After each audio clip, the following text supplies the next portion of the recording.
2023金泽萨维根杯代理卡球交流赛，25号在昆山科技大学日前登场，来自全国10支队伍，将甲日本 J2 俱乐部金泽萨维根 U12青训队伍进行3港的友谊交流赛。也因为日本伫卡球的实力，伫亚洲算讲是头坎的。主办单位除了希望透过比赛，让台湾的选手学习到日本选手的技巧，也希望透过交流促进两国的情谊。日本呢，一直是我们一直很想学习它的足球实力的一个国家。那很难得的机会，我们可以邀请到这样子 J2 日本 JFA J2 实力的足球队来到我们台南。那也很感谢各位来到我们的台南，一起与这个日本的球队交流。4年ぶりに台湾に来ることができ、皆さんと一緒にサッカーすることが本当に嬉しく思っています。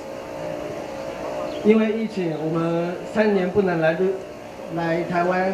这次很高兴可以来台湾跟大家一起踢球。制限金沢 in 台湾を通じて、台湾と日本の友好を深め。通过这个交流，可以建立台湾跟日本的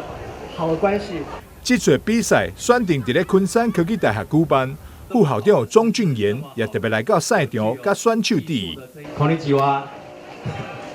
OK， 大家午安哈。那很高兴哈，那个台日这么友好的一个活动哦，是由我们这个金泽哈这个。萨维根学院来共同合办，那当然也感谢我们东门城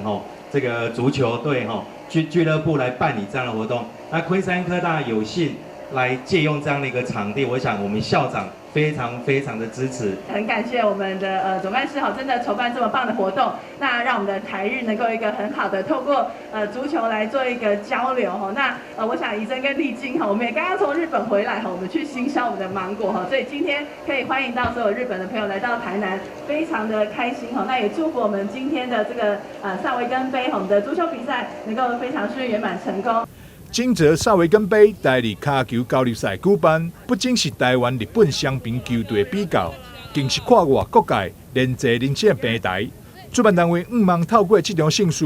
让两国少年的球员拢会当留下美好回忆，也进一步促进台日友好交流。记者张世伟采访报道。